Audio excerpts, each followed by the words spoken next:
Assalamualaikum warahmatullahi wabarakatuh. Saya Afrilia Eka Khairiaza, CPNS 2019 Provinsi Banten, sedang mengikuti Latsar CPNS. Dan pada kali ini saya mendapatkan tugas yaitu membuat learning journal tentang apa yang telah saya pelajari hari ini, yaitu mengenai nilai-nilai dasar aneka, akuntabel, nasionalisme, etika publik, komitmen mutu, dan anti korupsi. Saya telah membuat rangkuman seperti berikut. Yang pertama, akuntabel. Akuntabilitas adalah kewajiban pertanggungjawaban yang harus dicapai.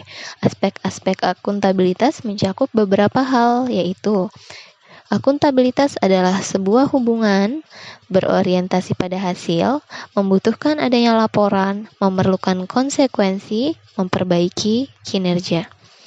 Akuntabilitas publik memiliki 3 fungsi utama, yaitu yang pertama untuk menyediakan kontrol demokratis, yang kedua untuk mencegah korupsi dan penyalahgunaan kekuasaan, yang ketiga untuk meningkatkan efisiensi dan efektivitas. Setiap organisasi memiliki mekanisme akuntabilitas tersendiri. Mekanisme ini dapat diartikan secara berbeda-beda dari setiap anggota organisasi, hingga membentuk perilaku yang berbeda-beda. Contoh mekanisme akuntabilitas organisasi antara lain sistem penilaian kerja, sistem akuntansi, sistem akreditasi, dan sistem pengawasan bisa melalui CCTV ataupun software untuk memonitor para pegawai menggunakan komputer atau website yang dikunjungi. Dalam menciptakan lingkungan kerja yang akuntabel, ada beberapa aspek yang harus diperhatikan, yaitu kepemimpinan, transparansi, integritas, tanggung jawab, keadilan, kepercayaan, keseimbangan, kejelasan, dan konsistensi. PNS yang akuntabel adalah PNS yang mampu mengambil pilihan yang tepat ketika terjadi konflik kepentingan dan tidak terlibat dalam praktik politik, melayani warga secara adil dan konsisten dalam menjalankan tugas serta fungsinya. Yang kedua adalah komitmen mutu. Karakteristik ideal dari tindakan yang berorientasi pada mutu dalam penyelenggaraan pemerintah dan pelayanan publik antara lain diarahkan untuk meningkatkan kepuasan masyarakat sebagai pelanggan, baik menyangkut layanan yang merujuk pada prosedur view maupun customer view. Proses implementasi manajemen mutu diawali dengan menganalisis masalah yang telah diidentifikasi, kemudian menyusun rencana mutu, melaksanakan pekerjaan berbasis rencana mutu, mengawal pelaksanaan, mengawasi ketercapaiannya, dan merancang upaya peningkatannya, agar dapat membangun kredibilitas lembaga pemerintah. Banyak cara yang dapat dilakukan untuk senantiasa memperbaiki mutu layanan dari para pegawai ASN kepada publik, misalnya dengan memahami fungsi, tugas pokok, dan peran masing-masing.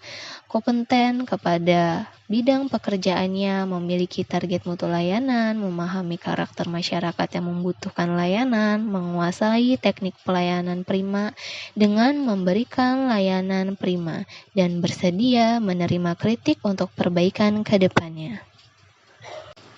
Berikutnya adalah etika publik. Pelayanan publik yang profesional membutuhkan tidak hanya kompetensi teknik dan leadership, namun juga kompetensi etika. Oleh karena itu, perlu dipahami etika dan kode etik pejabat publik. Tanpa memiliki kompetensi etika, pejabat publik cenderung menjadi tidak peka, tidak peduli, dan bahkan seringkali diskriminatif, terutama pada masyarakat kalangan bawah yang kurang beruntung.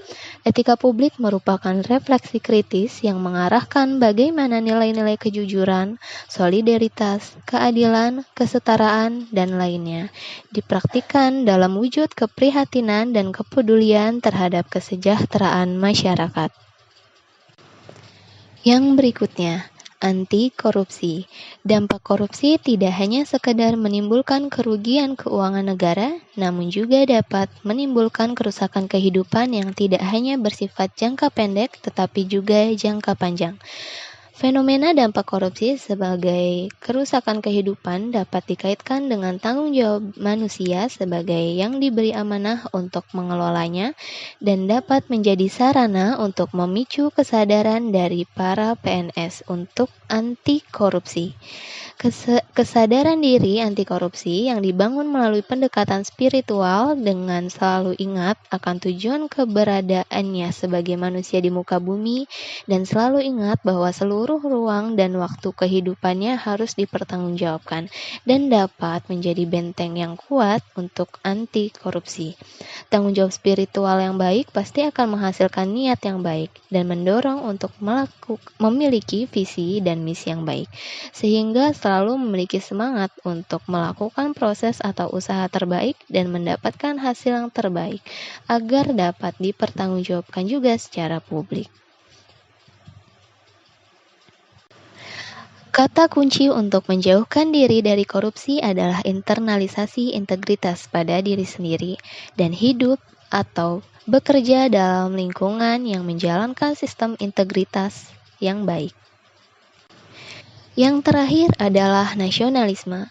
Tentunya apa yang telah saya paparkan sebelumnya adalah perilaku yang harus diwujudkan maupun ditampilkan oleh para ASN, yang tentunya sebagai perwujudan dari sikap nasionalisme, di mana rasa nasionalisme ini harus melekat di hati, jiwa, dan raga para ASN. Demikian yang dapat saya sampaikan dan jelaskan. Kurang lebihnya mohon maaf. Wassalamualaikum warahmatullahi wabarakatuh.